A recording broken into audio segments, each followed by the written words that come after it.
ठीक है जी। नहीं आप इधर दिल्ली ला ले अस्सलाम वालेकुम सर। सर ये काइंडली बाकी जो एक्स्ट्रा बंदे इनके माइक तो ऑफ कर दें, सिग्नल इशू करते हैं सर फिर। माइक म्यूट कर दें सबके सर।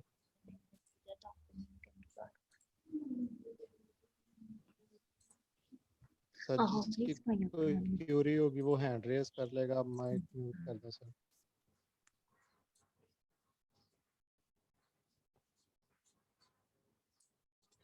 ठीक है जी। अभी जो है हमने क्या करना है कि हमारा जो टॉपिक थे एट्रीब्यूट्स ऑफ फॉन्ट थे, पहले इसको आज डिटेल के साथ हमने डिस्कस करना है कि किस तरीके से हम इसको करते हैं, इस्तेमाल कर सकते हैं CSS के अंदर। तो मैं जो है जो हम लास्ट टाइम अपना काम कर रहे थे उसके ऊपर जो है उसको ओपन कर रहा हूँ। तो यहाँ पे जो है मैं एक लेक्चर CSS3 HTML के नाम से एक फाइल बना लेता हूँ। ठीक है जी, एक फाइल क्रिएट करते हैं लेक्चर 3 के नाम से, लेक्चर CSS3.html। और उसके अंदर जो है हम HTML5 की जो टेम्पलेट है वो इंपोर्ट कर लेते हैं। HTML5 की टेम्पलेट इंपोर्ट कर ली। यहाँ पे उसका टाइटल दे देते हैं HTML CSS लेक्चर 3 का यहाँ पे मैंने दे दिया है। अभी क्या करेंगे हम, यहाँ पे जो है एक स्टाइल शीट नई क्रिएट कर रहा हूँ इसके अंदर, CSS के फोल्डर के अंदर।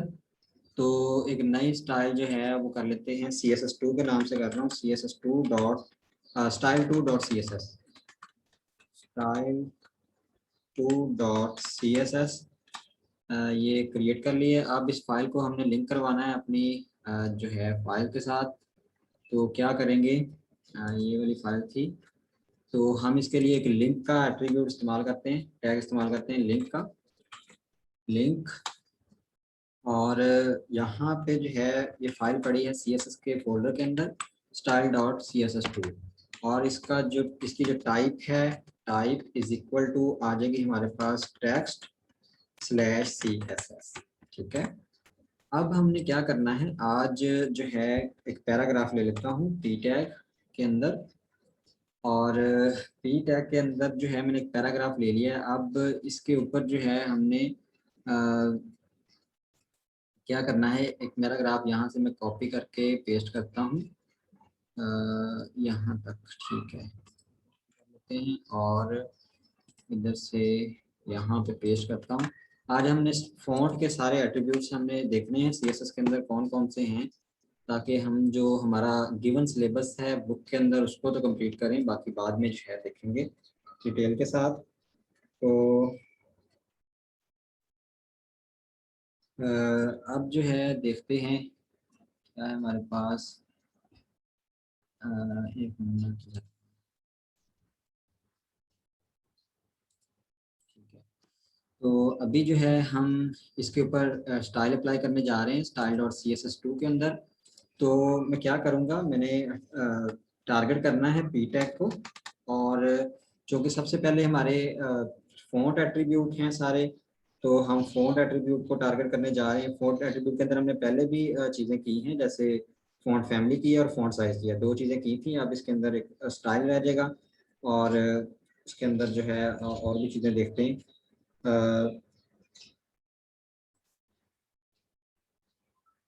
ठीक है।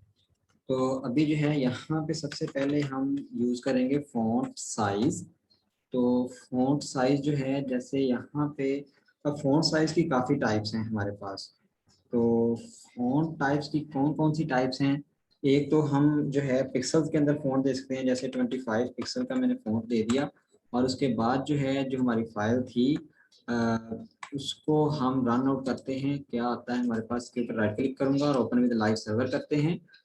तो ये हमारे पास जो है उसके ऊपर एक फॉन्ट स्टाइल जो है अप्लाई हो गया हुआ है, फॉन्ट साइज अप्लाई हो गया 25 पिक्सल का।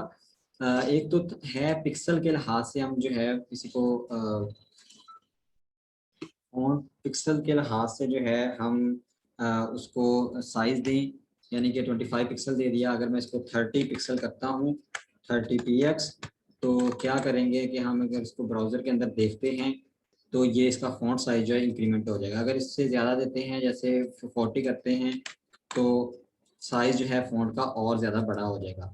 लेकिन एक तो ये तरीका है कि हम इसको जो है इस तरीके से दे दें, या फिर क्या करें हम कि एक जो है व्यू पोर्ट जो है, जो हमने एट्रीब्यूट इस्तेमाल किया था मेटा टैग्स के अंदर, ये वाला व्यू पोर्ट जिसे हम बोलते हैं व्यू पोर्ट। तो व्यू पोर्ट का मतलब होता है कि जितनी डिवाइस की विड्थ है उस लिहाज से फ़ॉन्ट को छोटा बड़ा करता जाए। रिस्पॉन्सिव फ़ॉन्ट बनाने के लिए हम इसको यूज़ करते हैं। जैसे कि यहाँ पे हम CSS की फाइल के अंदर आऊँगा और यहाँ पे मैं कहता हूँ कि इसका जो साइज़ है वो 2.4 व्यू पोर्ट के हिसाब से, यानी कि VW हम इसको देंगे और इसको सेव करवाएंगे और अपने ब्राउज़र के अंदर जाके देखेंगे कि हमारे पास ये फ़ॉन्ट साइज जो है अप्लाई हुआ है। अभी इसको अगर मैं क्लोज करता हूँ, छोटा करता हूँ, तो ये फ़ॉन्ट जो है जैसे जैसे स्क्रीन साइज छोटा होगा वैसे वैसे फ़ॉन्ट साइज भी छोटा होता जाएगा। और अगर मैं स्क्रीन साइज बड़ा करता हूँ तो ये फ़ॉन्ट साइज भी ऑटोमेटिकली बढ़ता जाएगा। तो ये रिस्पॉन्सिव फ़ॉन्ट साइज जो है क्रिएट करने के लिए हम इस तरीके से इसको इस्तेमाल करते हैं। फ़ॉन्ट साइज और व्यू पोर्ट इसे हम बोलते हैं। ये वाला फ़ॉन्ट जो है, एक तो हमने पिक्सल के अंदर किया, दूसरा जो है हम पॉइंट के अंदर कर सकते हैं। उसी तरीके से जो है हमने ये VW किया है। व्यू पोर्ट जो है हम HTML के अंदर जो इस्तेमाल कर रहे हैं कि जितनी डिवाइस की विड्थ है उस लिहाज से जो है इसको वो सेट करता जाएगा। उसके बाद जो है हमारे पास इसकी दूसरी प्रॉपर्टी आ जाती है। फ़ॉन्ट जो है देखते हैं आगे कौन सी है, जो हमने पहले भी की है मेरे ख्याल से एक दो इनमें से। तो फ़ॉन्ट फैमिली आ जाएगी। फ़ॉन्ट फैमिली के अंदर जो है हमारे पास डिफरेंट फैमिलीज अवेलेबल हैं। जैसे हमने लास्ट टाइम ये बताना वाली की थी, अगर मैं यहाँ पे गोर्जिया और टाइम रोमन्स वेरी करता हूँ या इम्पैक्ट वाली करता हूँ तो ये अप्लाई हो रही है। इसके अलावा एक सेंचुरी की होती है। यहाँ पे जो है जैसे ये वाली करते हैं सैगी UI, बहुत ज़बरदस्त फ़ॉन्ट है। तो इसको सेव करवाएंगे। अभी सेव करवाने से पहले जो है इसको ब्राउज़र के अंदर देख लेते हैं, ये हमारा फ़ॉन्ट आ रहा है। और जैसे मैं इसको सेव करवाता हूँ तो उसके ऊपर जो है ये वाली फैमिली अप्लाई हो गई है। और पहले वाला जो था वो शार्प एजेस फ़ॉन्ट था, और ये वाला जो फ़ॉन्ट है ये स्मूथ है जो फ़ॉन्ट है, जो हमने स्विगियो UI जो है फ़ॉन्ट अप्लाई किया है। बहुत ज़बरदस्त फ़ॉन्ट है। रिपोर्टिंग के लिए जो है ज़्यादातर इसी को हम इस्तेमाल करते हैं। तो उसके बाद जो है ये तो फ़ॉन्ट फैमिली हो गई हमारी, कि फ़ॉन्ट फैमिली के अंदर जो है ये हम यूज़ कर रहे हैं फ़ॉन्ट को। तो एक तो फ़ॉन्ट साइज़ हो गया, दूसरी फ़ॉन्ट फैमिली हो गई, और तीसरा जो है हम अभी जो है देखते हैं क्या और प्रॉपर्टी आती है। तीसरी प्रॉपर्टी है हमारी फ़ॉन्ट वेट की, कि हम उसको बोल्ड करना चाहते हैं और कितने वेट तक जो है इसको बोल्ड करना चाहते हैं। इसकी वैल्यू जो थी 100 से लेके 900 पिक्सल तक थी। तो अगर जो है इसके अलावा जो है बाय डिफ़ॉल्ट जो है बोल्डर, जैसे B टैग हमने अप्लाई किया था तो वो उसको बोल्ड कर देता था। अगर उतना ही बोल्ड करना है तो हम उसके लिए बोल्ड अप्लाई कर लेंगे, जैसे बोल्ड अप्लाई करते हैं। इसको अभी मैंने सेव नहीं किया, और ब्राउज़र के अंदर देखेंगे कि हमारा ये वाला फ़ॉन्ट जो है शो हो रहा है। और जैसे ही मैं इसको सेव करवा के ब्राउज़र के अंदर जाऊँगा तो आप देखेंगे इसके ऊपर बोल्ड फ़ॉन्ट जो है अप्लाई हो गया है। और अगर बोल्ड की जगह पे हम बोल्डर अप्लाई करते हैं तो आप देखेंगे कि उससे भी ज़्यादा जो है वो इसकी फ़ॉन्ट वेट जो है इंक्रीज़ हो गया हुआ है। और इसके अलावा जो है और भी बहुत सारी फ़ॉन्ट वेट की प्रॉपर्टीज़ अवेलेबल हैं। जैसे मैं इसको कॉलन लगाऊंगा, आप देखेंगे कि यहाँ पे हमारे पास और भी ऑप्शन आ रहे हैं, और इसमें वेट वाइज भी आप कर सकते हैं। जैसे 600 का वेट का फ़ॉन्ट हम लगाना चाहते हैं तो मैं इसको सेव करूँगा, और सेव करने के बाद ब्राउज़र के अंदर जाके देखेंगे तो हमारे पास जो है हमारे टेक्स्ट के ऊपर 600 का फ़ॉन्ट जो है वो अप्लाई हो गया हुआ है। तो इसके बाद जो है क्या करेंगे, हमने करना ये है कि फ़ॉन्ट वेट हो गया। अभी उसके बाद जो है एक मिनट, कुछ लोग आएंगे इसको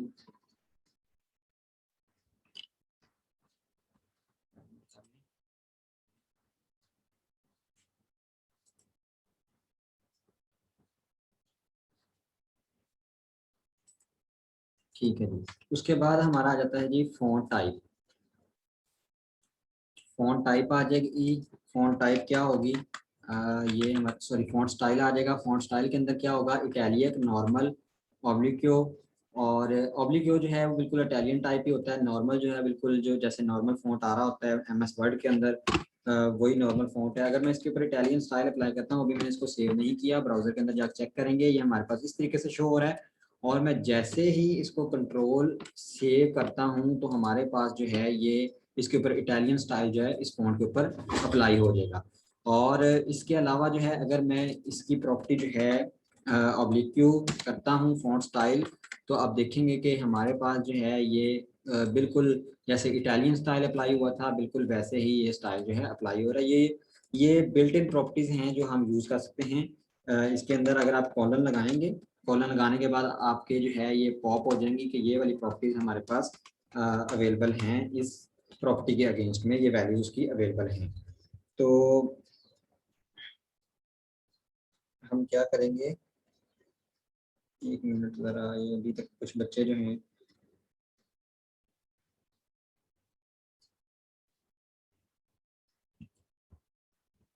ठीक है जी। तो जैसे अभी जो है मैंने किया था ऑब्जेक्टिव, तो ये मैंने कर दिया इसको। उसके बाद हम क्या करेंगे, ये हमने कर दिया है। तो ये हमारी फ़ॉन्ट की कुछ प्रॉपर्टीज़ हैं। इसके अलावा भी और भी बहुत सारी फ़ॉन्ट की ऑप्शनल अवेलेबल हैं, लेकिन अगर आप चाहते हैं कि ये सारी इकट्ठी ही अगर आप लगा दें तो इकट्ठी भी लग सकती हैं। उसके लिए हम जस्ट जो है अकेला फ़ॉन्ट का जो है प्रॉपर्टी यूज़ करेंगे। उसके अंदर जो है हम उसको बताएंगे कि इसका साइज़ क्या है। जैसे आवाज कट रही है। क्या हुआ है,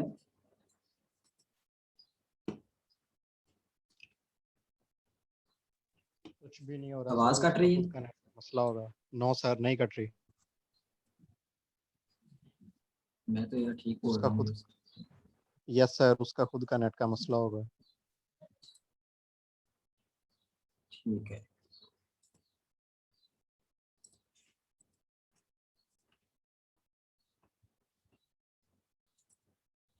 ठीक है जी। अब उसके बाद जो है हम देखते हैं कि फ़ॉन्ट अगर इकट्ठा अप्लाई करना चाहते हैं तो हम किस तरीके से उसके ऊपर अप्लाई करेंगे। जैसे अब इसके ऊपर प्रॉपर्टी के ऊपर होवर करते हैं, देखिए सबसे पहले इसका स्टाइल आता है, फिर फ़ॉन्ट वेरिएंट आ जाता है, फिर उसके बाद जो है उसकी फ़ॉन्ट स्ट्रेच, साइज, हाइट वगैरह आ जाती है इस तरीके से। ये नीचे सिंटैक्स इसका शो हो रहा है। तो अगर मैं इसके ऊपर अप्लाई करना चाहता हूँ तो जैसे मैं यहाँ पे लिखता हूँ 25 पिक्सल और उसके बाद स्पेस दूंगा अगली प्रॉपर्टी के लिए, फिर जो है फॉन्ट फैमिली आ जाएगी। तो सॉरी, इसके बाद जो है हमारे पास का साइज आ जाएगा। साइज जो है जैसे मैंने ये दे दिया है, तो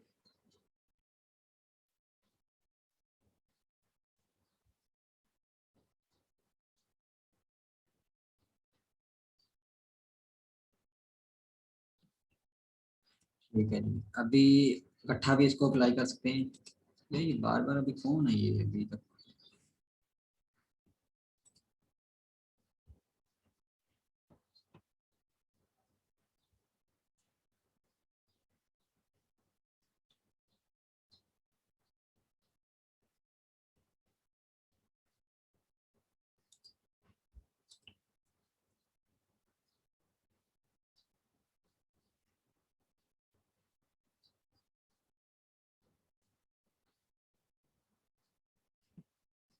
इनका मेरे ख्याल से इंटरनेट का मसला है, ये दोनों की बार बार जो है हो रहे हैं डिस्कनेक्ट, कोमल का और अब्दुल्ला का।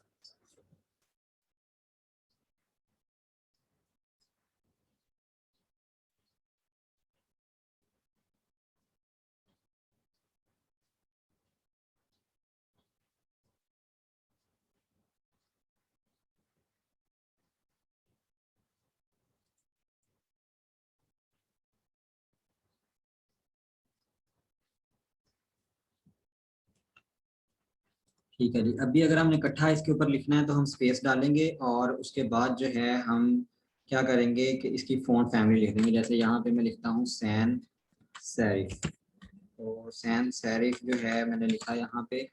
और उसके बाद जो है हम इसको अगर सेव करवाते हैं तो ये बिल्कुल उसके ऊपर जो है ऊपर वाला हमें कमेंट करना पड़ेगा, तो नीचे वाली जो प्रॉपर्टी है इसके ऊपर अप्लाई हो जाएंगी। अभी जैसे नीचे वाली प्रॉपर्टी जो है उसने उसको ओवरराइड कर दिया है, क्योंकि हमने ऊपर जो है बोल्ड भी अप्लाई किया हुआ था, सारा कुछ किया हुआ था, लेकिन जैसे ही हमने ये नीचे वाली प्रॉपर्टी यूज़ की है तो उसने नीचे वाली प्रॉपर्टी को ओवरराइड कर दिया है। तो उसके बाद जो है इसी तरीके से हम इसका फॉन्ट वेट भी सेट कर सकते हैं। जैसे मैंने यहाँ पे बोल्ड कर देता हूँ, तो अभी दोबारा सेव करेंगे तो उसके ऊपर बोल्ड फॉन्ट भी अप्लाई हो जाएगा। तो आप अलग-अलग से भी फ़ॉन्ट की प्रॉपर्टीज जितनी भी हैं वो एप्लीकेबल कर सकते हैं, अप्लाई कर सकते हैं और अलग-अलग से भी कर सकते हैं और इकट्ठा भी कर सकते हैं। ये हर एक स्टाइल के लिए है, सिर्फ फ़ॉन्ट के लिए नहीं। जैसे हमने बैकग्राउंड के ऊपर करते हैं तो बैकग्राउंड के ऊपर भी ऐसे इकट्ठी चीज़ें अप्लाई हो सकती हैं।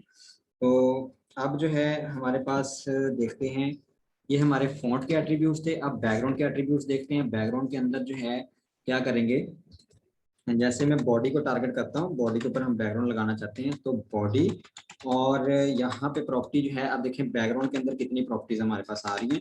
बैकग्राउंड बैकग्राउंड कलर आ रहा है, बैकग्राउंड जो बाय डिफ़ॉल्ट प्रॉपर्टी इसके अंदर हम हर चीज़ डिफाइन कर सकते हैं वो आ रही है। उसके बाद जो है हमारे पास आ रहा है जी पोजीशन, इमेज, रिपीट, उसके बाद साइज, क्लिप आ रहा है, अटैचमेंट आ रहा है, उसके बाद हमारे पास ओरिजिन आ रहा है, पोजीशन एक्स वाई आ रहा है, और फिर जो है हमारे पास आ रहा है जी position X Y, blend mode आ रहा है, और बहुत सारी प्रॉपर्टी जो है अवेलेबल है। अभी सबसे पहले जो है हम जैसे बैकग्राउंड कलर की बात करते हैं, तो बैकग्राउंड कलर जो है आप देखते हैं कि बैक कलर कितने तरीके से दिया जा सकता है। एक तो कुछ कुछ तो हमारे पास बिल्ट इन कलर हैं जो डिफाइन है, जिनके नाम हैं, जैसे एक्वा है, ब्लैक है, वाइट है, ब्राउन है, ब्लू है, ग्रीन है। ये इस तरीके से आप कलर दे सकते हैं। तो जैसे मैं यहाँ पे देता हूँ मैरून, तो मैरून जो है मैं कलर अगर देता हूँ यहाँ पे मरून, और इसको मैं सेव करवाता हूँ, और सेव करवाने के बाद जो है मैं ब्राउज़र के अंदर जाता हूँ तो ये देखेंगे इसके ऊपर जो है मैरून कलर अप्लाई हो गया हुआ है। तो ये तो एक तरीका है कि हम जो है क्या करें, बाय डिफ़ॉल्ट जो कलर हैं उसके अंदर उसको यूज़ कर लें, उसका नाम लिखेंगे तो हमारे पास जो है कलर आ जाएगा। और दूसरा तरीका है RGBA का। RGB का मतलब जो है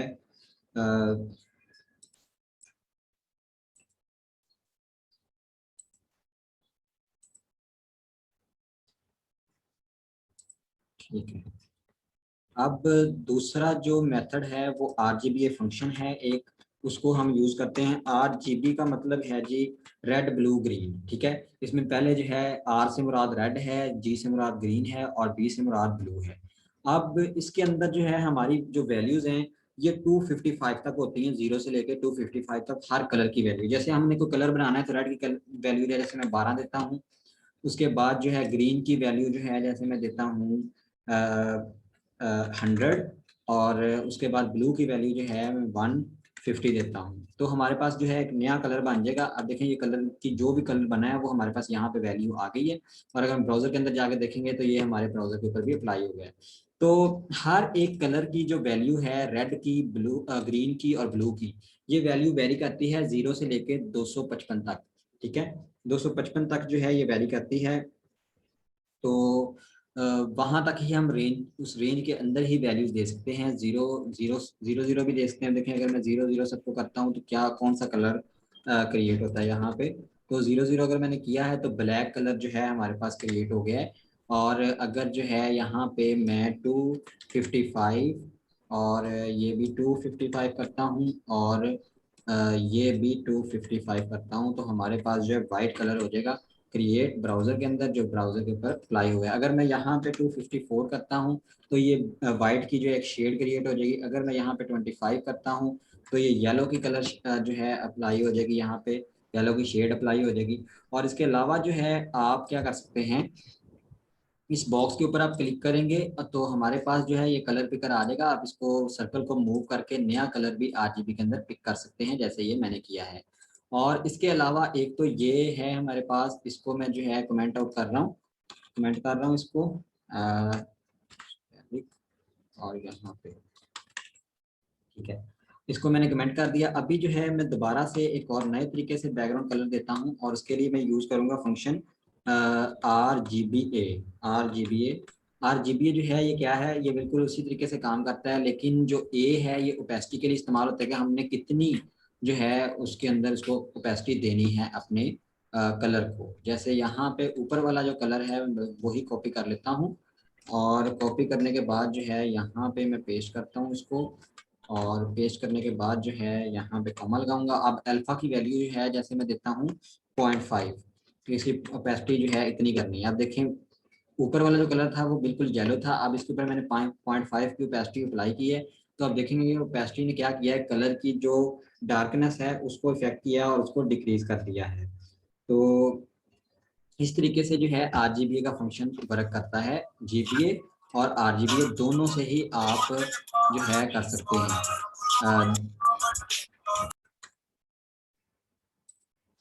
उसके बाद हम क्या करेंगे, उसके बाद जो है हमारे पास ये दूसरा मेथड है इसको करने का, इसको भी कमेंट कर रहा हूँ मैं।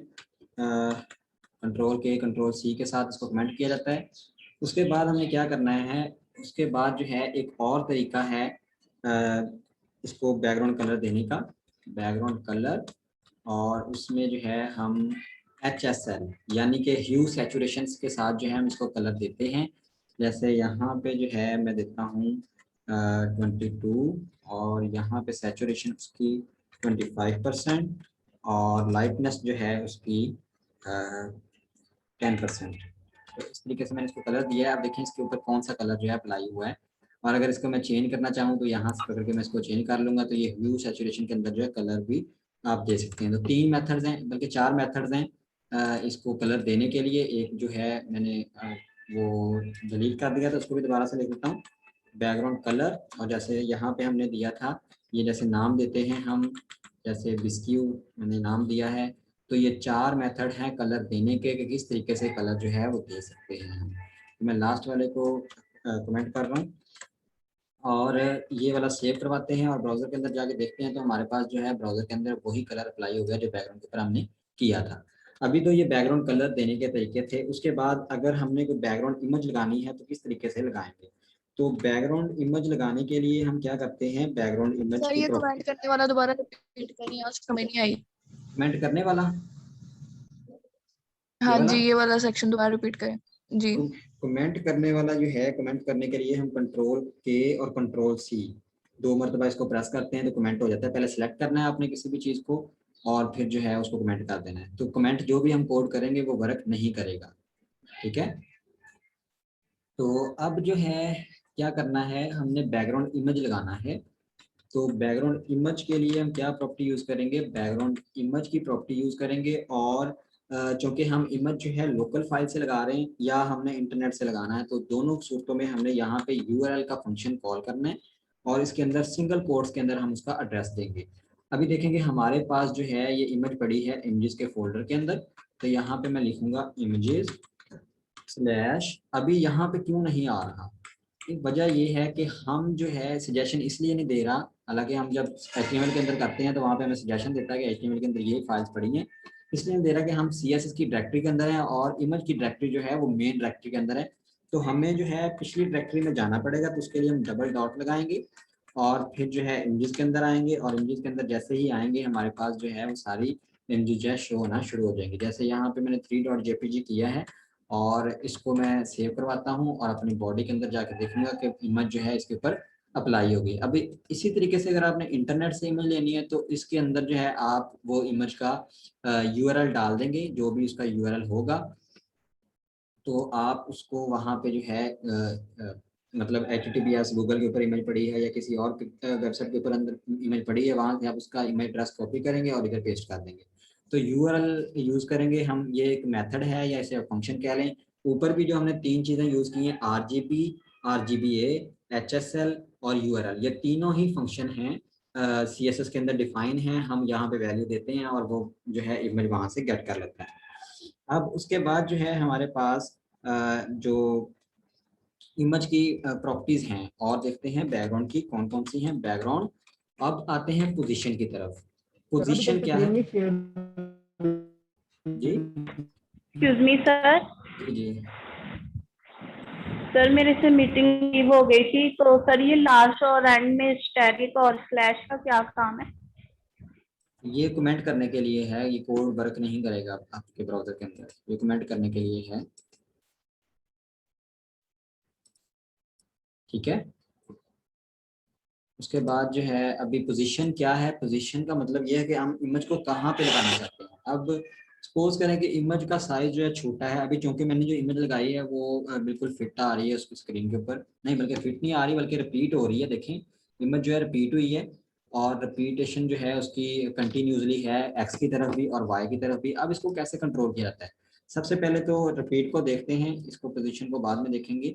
बैकग्राउंड रिपीट, यहाँ पे एक प्रॉपर्टी है इसकी बैकग्राउंड रिपीट, और यहाँ पे इसकी जो वैल्यूज हैं, अब देखें, एक तो नो रिपीट है। अगर मैं नो रिपीट करता हूँ और इसको सेव करवाता हूँ, सेव करवाने के बाद ब्राउजर के अंदर जाकर देखता हूँ, तो ये इमेज जो है यहाँ पे ही फिक्स हो जाएगी, रिपीट नहीं होगी।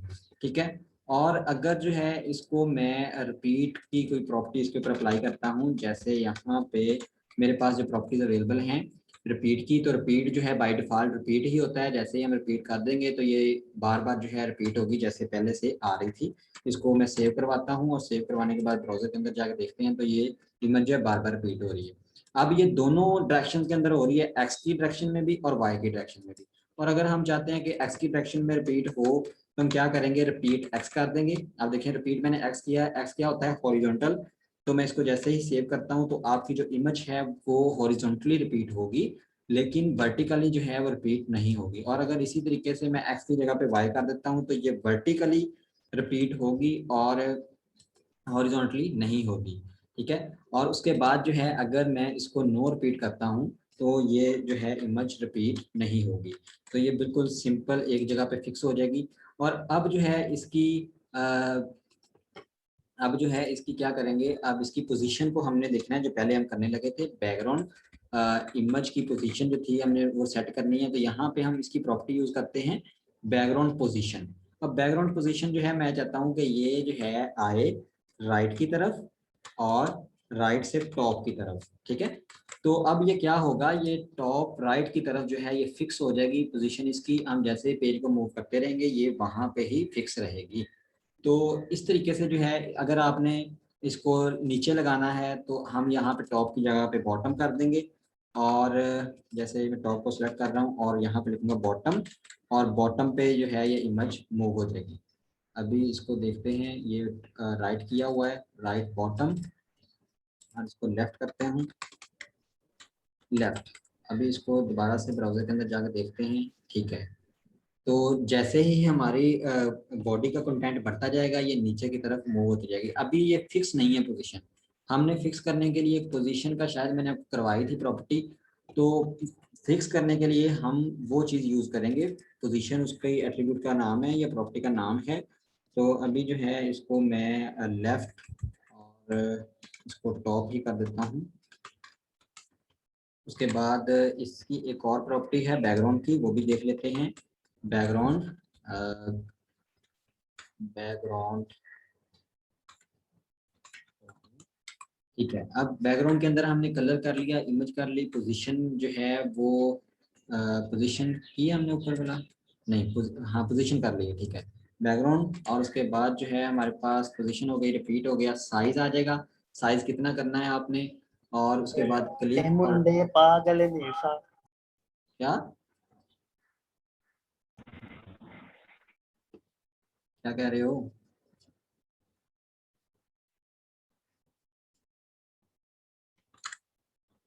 सर आप कंटिन्यू करें, मुझे शायद बाय मिस्टेक अनम्यूट हो गया। ठीक है। तो आगे जो है हमारे पास साइज आ जाता है। साइज के अंदर जो है हम अब देखें ये कौन है यहाँ पे नंबर, सर ये कोई अननोन पर्सन है, इसको रिमूव कर दें। अननोन तो कोई भी नहीं है इसमें, सारी क्लास के ही हैं। नो सर ये कोई चीज़ से नाम लिखा हुआ, ये चेक करें पार्टिसिपेंट में। इसका इसको कहीं अपने ओरिजिनल नेम से आए, ये जो भी है। पीसी ठीक है। इसको सर मैं एक है, इसको कह देंगे कोई भी अपने ओरिजिनल नाम से आए। ठीक है, इसको मैं रिमूव कर रहा हूँ इसको।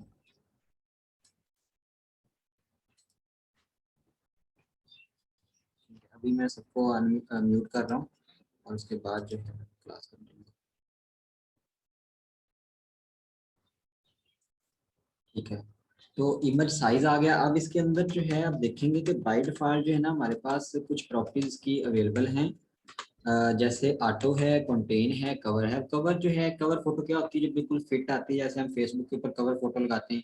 अगर मैं इसको कवर सेलेक्ट करता हूँ तो क्या होगा, आगे मैं कवर सेलेक्ट किया और इसको मैंने सेव किया, तो देखेंगे ये बिल्कुल स्क्रीन के ऊपर फिट हो जाएगी। इसी तरीके से मैं कंटेन अगर करता हूँ तो कंटेन की भी सेम एट्रीब्यूट्स हैं, इसके सेम जो है ये अप्लाई करेगी। और कंटेन का मतलब जो है जितनी उसकी ओरिजिनल पिक्सल्स थी उसने ले ली। अगर उसके बाद जो है अगर आप बाय डिफॉल्ट जो है कलर साइज जो है कुछ और देना चाहते हैं तो आप देखेंगे कि इसके अंदर हमारे पास बहुत सारे ऑप्शन अवेलेबल हैं, या फिर जो है आप इसको खुद से भी सेट कर सकते हैं। जैसे यहाँ पे मैं करता हूँ 500 पिक्सल एंड 500 पिक्सल, तो इसको सेव करवाते हैं। और सेव करवाने के बाद जो है ब्राउजर के अंदर जाके देखेंगे ये हमारी इमेज के ऊपर अप्लाई नहीं होगा, ठीक है, वो सेव ही नहीं हुआ था। इसको सेव करते हैं और ठीक है 500 पिक्सल बाई 500 पिक्सल उसने कर दिए। और अगर इससे मैं ज़्यादा करता हूँ जैसे 900 पिक्सल करते हैं तो ये इस तरीके से भी आप साइज जो है सेट कर सकते हैं। और अगर आप 100% कर देते हैं तो वो भी आप स्क्रीन के ऊपर बिल्कुल फिट आएगा जैसे ये आ रहा है अभी। तो अगर मैं इसकी जो बैकग्राउंड साइज है इसको मैं 100% करता हूँ तो 100% करने से क्या होगा, 100% से जो है वो पूरी स्क्रीन को अवेल कर लेगा, मतलब 100% विड्थ एंड 100% हाइट। तो ये कुछ बैकग्राउंड की प्रॉपर्टीज थी जो पहले हमने जस्ट एक दो की थी। तो अब जो है हमने इसको डिटेल के साथ किया है कि किस तरीके से जो है ये वर्क करता है बैकग्राउंड की प्रॉपर्टीज। तो ये हमारे एट्रीब्यूट्स थे कुछ, क्योंकि ये सिलेबस के अंदर थे।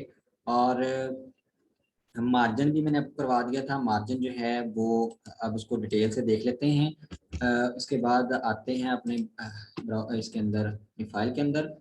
और यहाँ पे जो है मैं एक क्या करता हूँ, पैराग्राफ के बाद मैं एक BR अप्लाई करता हूँ और यहाँ पे एक डिव ले लेता हूँ और उसकी मैं ID रख लेता हूँ बॉक्स की, ठीक है। अब मैं मार्जिन वाला जो है आपको ज़रा क्लियर कर दूँ इसके अंदर, क्योंकि पिछले में जो है हमने इकट्ठा ही वो अप्लाई कर दिया था। अब ID को हम एक्सेस करने के लिए हैशटैग यूज़ करते हैं और उसका मैंने नाम रखा है बॉक्स। अब बॉक्स के अंदर जो है सबसे पहले उसकी कुछ विड्थ और हाइट ले लेते हैं और फिर जो है उसके ऊपर मार्जिन वगैरह और बॉर्डर वगैरह अप्लाई करके देखते हैं किस तरीके से हम कर सकते हैं।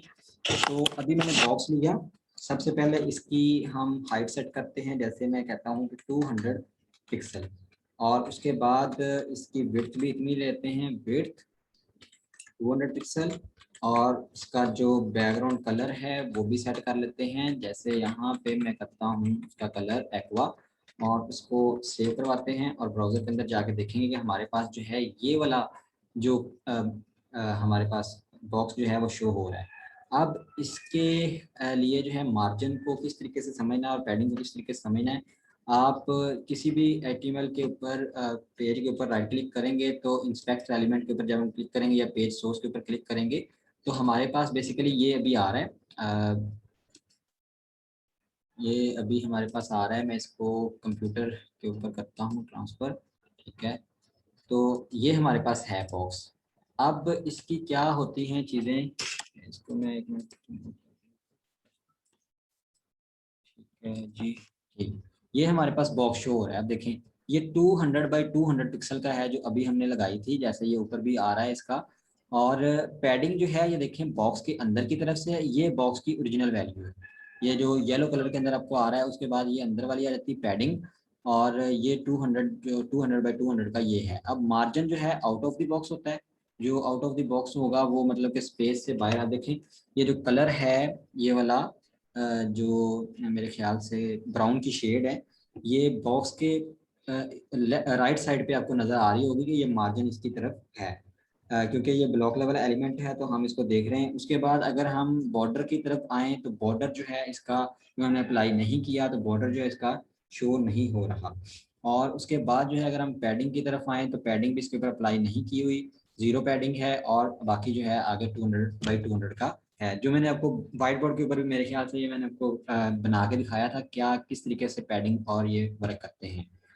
अभी दोबारा से मैं इसको क्लोज करता हूँ और हम चलते हैं अपने कोड के अंदर। मैंने इसको बैकग्राउंड कलर दे दिया। अब हमने देना है जी बॉर्डर। तो बॉर्डर जो है हमने पहले अप्लाई किया था जी, सॉलिड सारा कुछ इकट्ठा लिख दिया था। अब हम इसको जो है डिटेल के साथ करते हैं। जैसे यहाँ पे हमारे पास है बॉर्डर कलर, और बॉर्डर कलर के अंदर जो है जैसे मैं इसको ब्राउन देता हूँ, ब्राउन। और बॉर्डर कलर ब्राउन देने के बाद जो है हम जाके देखेंगे कि इसके ऊपर जो है वो बॉर्डर अप्लाई नहीं हुआ। क्यों नहीं हुआ? क्योंकि हमने उसका साइज जो है नहीं सेट किया अभी। और बॉर्डर साइज किस तरीके सेट करते हैं? हम उसको बोलते हैं बॉर्डर विड्थ। तो यहाँ पे हमारे पास आ जाएगा बॉर्डर विड्थ, और इसको मैं कहता हूँ कि 1 पिक्सल जो है उसके ऊपर अप्लाई कर दो। 1 पिक्सल या 2 पिक्सल जो भी हम करना चाहें। तो इसको जो है एक मरतबा ठीक है, HTML भी हमारी सेव नहीं है, इसको भी सेव करता हूँ और यहाँ पे रखते हैं 2 पिक्सल। इसको मैं करता हूँ और फिर देखते हैं कि ये हमारे पास जो है बॉर्डर अप्लाई होता है या नहीं। अभी जो है इमेज की वजह से हमें काफ़ी जो है दुश्वारी आ रही है। इसको मैं रिमूव कर रहा हूँ, मतलब कमेंट कर रहा हूँ, ताकि हम जो है डिटेल के एक साथ बार HTML वाला पेज दिखाना, जी HTML वाला पेज कोड देखना है आपने। इससे। एक मिनट, ये इसके अंदर हमने बॉडी के अंदर एक पैराग्राफ लिया है और एक div ली है, और उसके अंदर जो है हम एक आईडी ली है बॉक्स। तो उसके ऊपर ये अभी तक हम फॉन्ट की फैमिलीज, फॉन्ट के जो एट्रीब्यूट्स को डिस्कस किया और बैकग्राउंड कलर्स को और बैकग्राउंड की प्रॉपर्टीज को डिस्कस किया है अभी तक।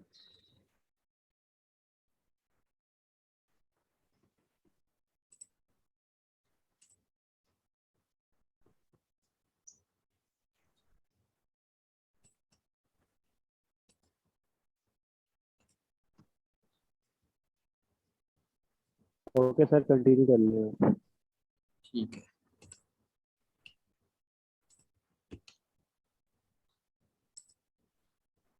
ठीक है, हमारे पास जो है ये अभी शो हो रहा है।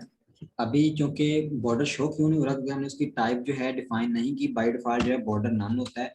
तो हम यहाँ पे लिखेंगे बॉर्डर स्टाइल, और बॉर्डर स्टाइल क्या आएगा जी हमारे पास? सॉलिड।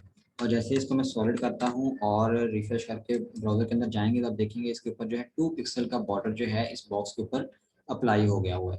तो पहले हमने क्या किया था? पहले हमने जस्ट लिखा बॉर्डर और आगे सॉलिड और स्पेस डाल के फिर 2 पिक्सल या 1 पिक्सल फिर उसका कलर। तो इस तरीके से हमने किया, लेकिन हम इस तरीके से भी कर सकते हैं जैसे मैंने किया। ये हर एक प्रॉपर्टी जो है वो डिफरेंट करके मैंने लिखी है बॉर्डर।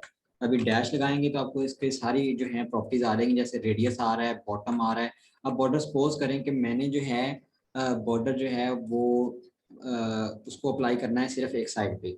तो मैं जैसे बॉटम पे करना चाहता हूँ, तो बॉर्डर बॉटम जो है मैं उसके ऊपर अगर अप्लाई करना चाहता हूँ, जैसे लिखता हूँ यहाँ पे डॉटेड डॉटेड देता हूँ और इसका 5 पिक्सल का करता हूँ, और इसका कलर जो है मैं कर देता हूँ जैसे रेड है मेरे पास, रेड।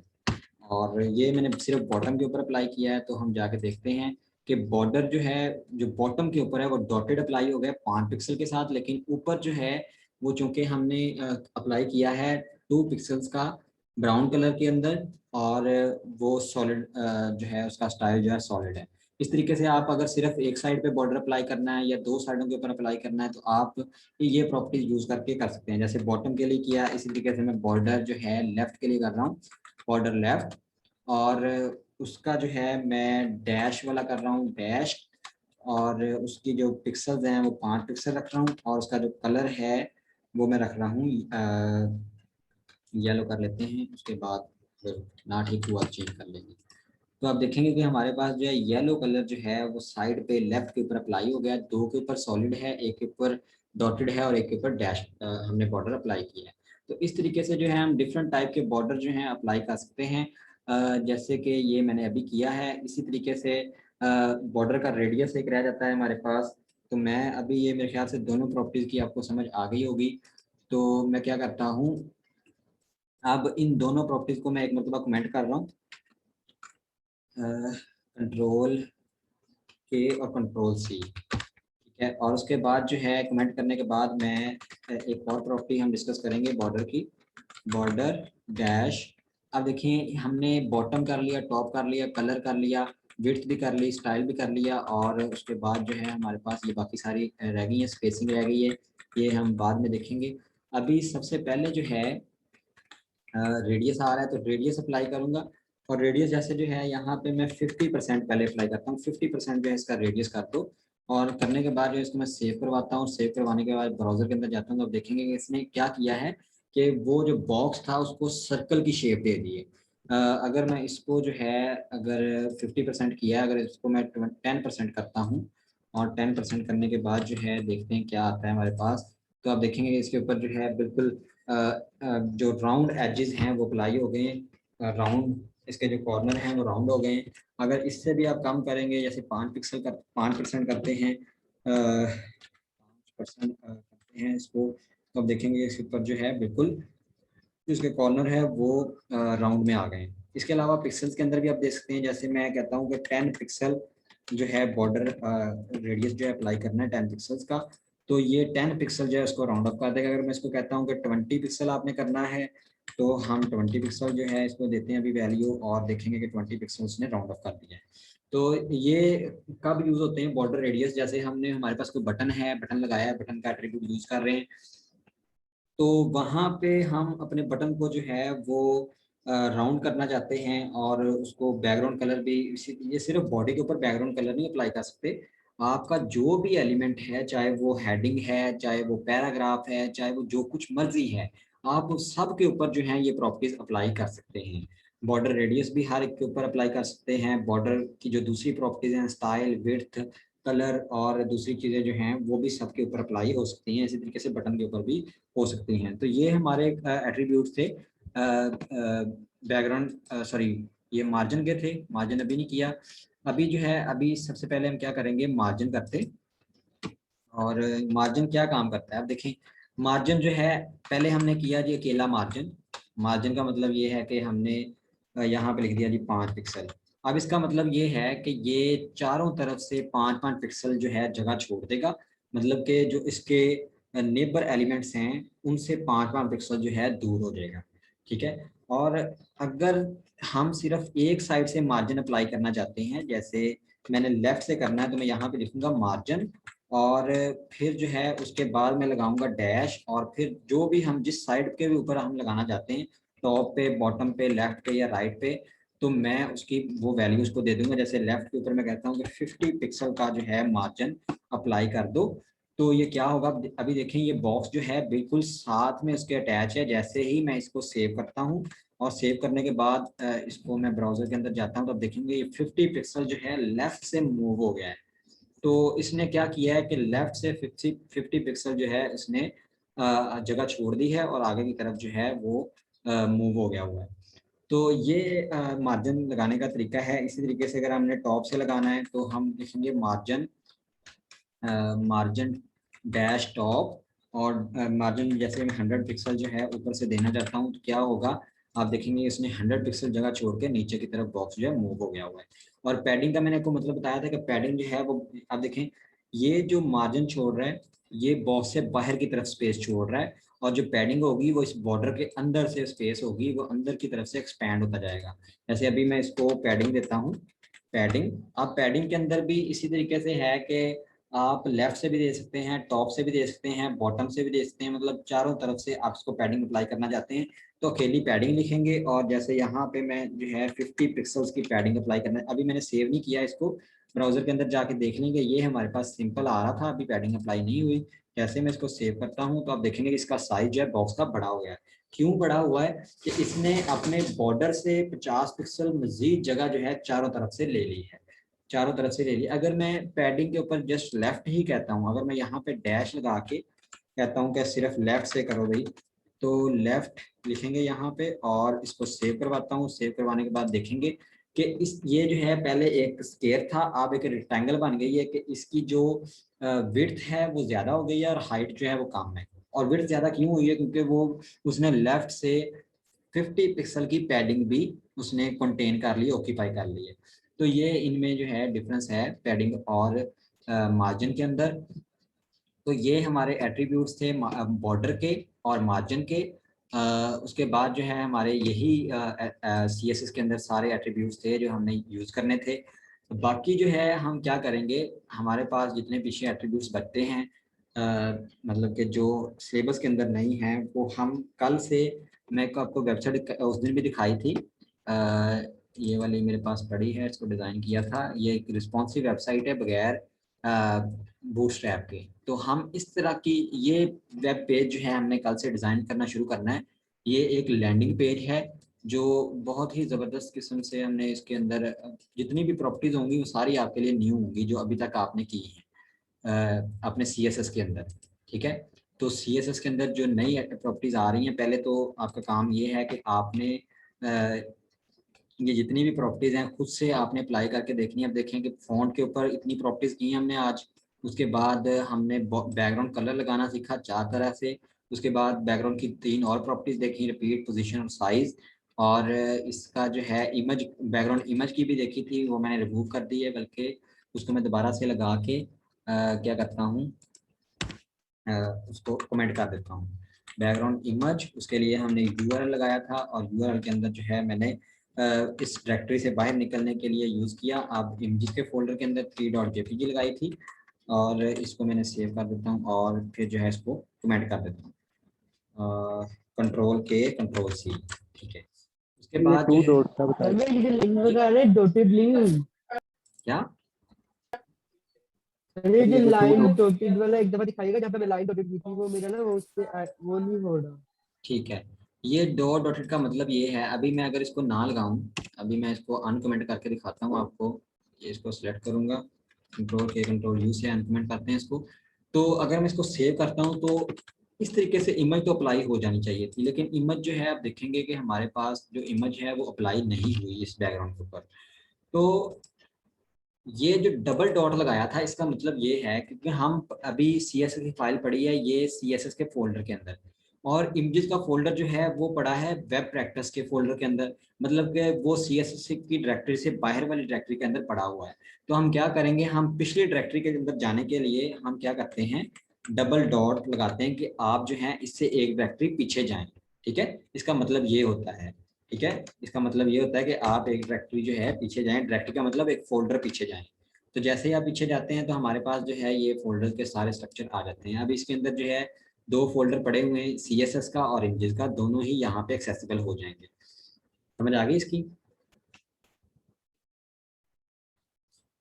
तो ये डबल डॉट का मतलब है बैक डायरेक्टरी के अंदर जाना, जो प्रीवियस डायरेक्टरी है, हमारी प्रीवियस डायरेक्टरी है वेब प्रैक्टिस और CITB, ये वाली है आपकी।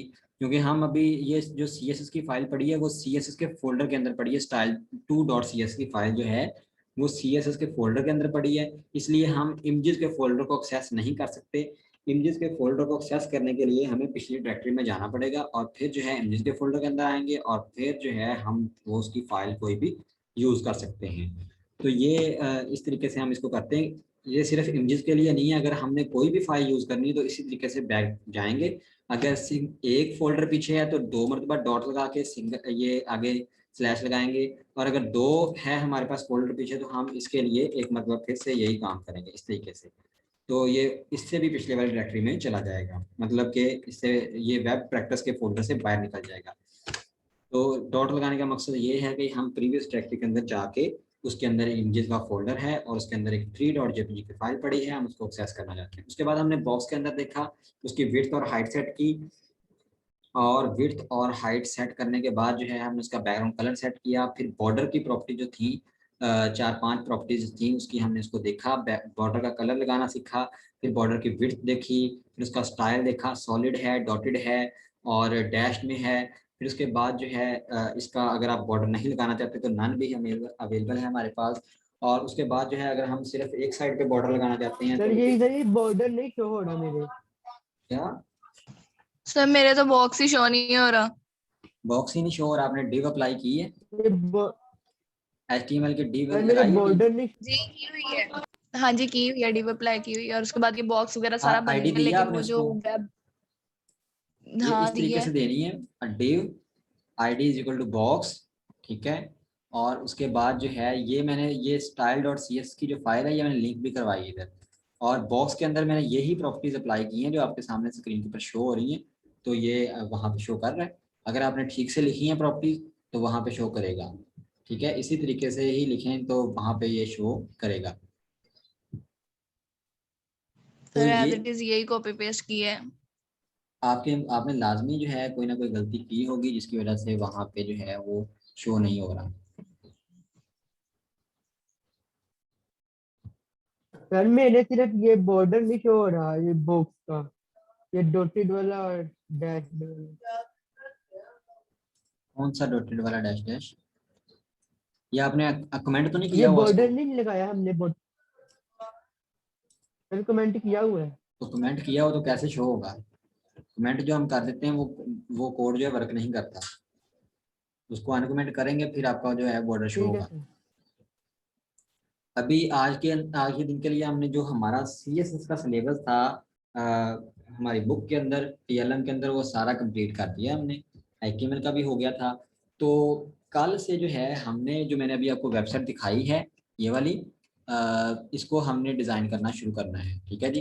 तो कल को सारे लाजमी प्रेजेंट हो। उसके अंदर सबसे पहले हम हेडर का सेक्शन एक दिन के अंदर करेंगे, फिर उसके बाद हम अबाउट का करेंगे, फिर गैलरी बनाएंगे और फिर जो है इस तरीके से आहिस्ता आहिस्ता इसके ऊपर वर्क करेंगे और लैंडिंग पेज बनाना सीखेंगे किस तरीके से बनाते हैं। इसके अंदर एनिमेशन भी हम अप्लाई करेंगे और ट्रांजिशन भी अप्लाई करेंगे, किस तरीके से जो है वेब पेज के अंदर डिफरेंट एनिमेशन अप्लाई की जाती हैं और किस तरीके से उसको रिस्पॉन्सिव बनाया जाता है।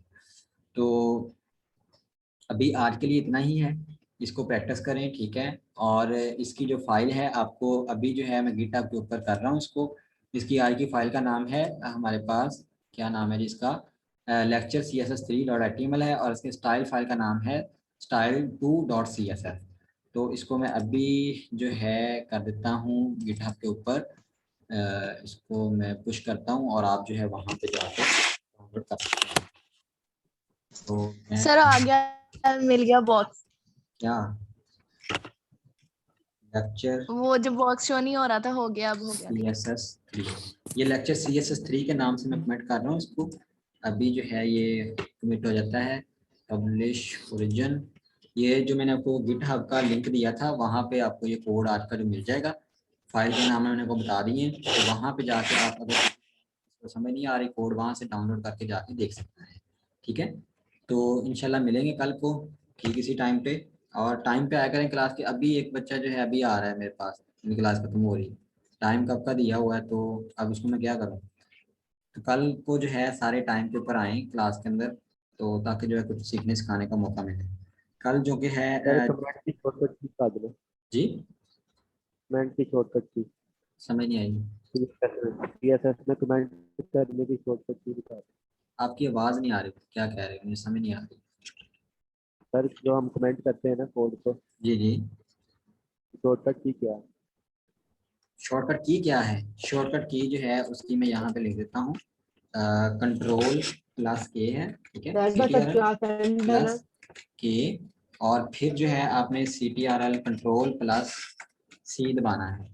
तो ये दोनों दो मरतबा दबाना है, एक मरतबा कंट्रोल प्लस के फिर कंट्रोल प्लस C। पहले आपने सेलेक्ट करना है जिसके ऊपर आप अप्लाई कर रहे हैं कमेंट, उसको सेलेक्ट करना है, फिर ये दोनों शॉर्टकट्स अप्लाई करने हैं आपने, तो आपका जो है कोड कमेंट हो जाएगा। ठीक है। Okay sir. हाँ जी ठीक है जी। अभी जो है आज की क्लास का टाइम खत्म होता है, आप जो है कल को मिलेंगे इंशाल्लाह। तो ये आप कोड प्रैक्टिस करें, अगर ये फाइल्स आपको चाहिए तो आप गिटहब के ऊपर जाके ले सकते हैं। ठीक है एक्सक्यूज मी सर। जी जी। सर आपने ये कंट्रोल प्लस के और कंट्रोल प्लस बताया है। जी मेरी भी आ रही, अरे मेरी भी आ रही। क्या कह रहे हैं आप? सर आपने ये कंट्रोल प्लस के और सी ये क्या बताया है? सर क्लास एंड है ना। सर क्लास एंड है ना। जी क्लास एंड है, आप लीव कर सकते हैं। कंट्रोल के और प्लस कंट्रोल C। जी ये क्या है सर? ये शॉर्टकट है कमेंट करने के लिए। अच्छा चलें ठीक है जी, इसको हम कर रहे हैं, एंड कर रहे हैं मीटिंग को और मिलते हैं कल। ओके सर, अल्लाह अल्लाह हाफिज़। हाफिज़।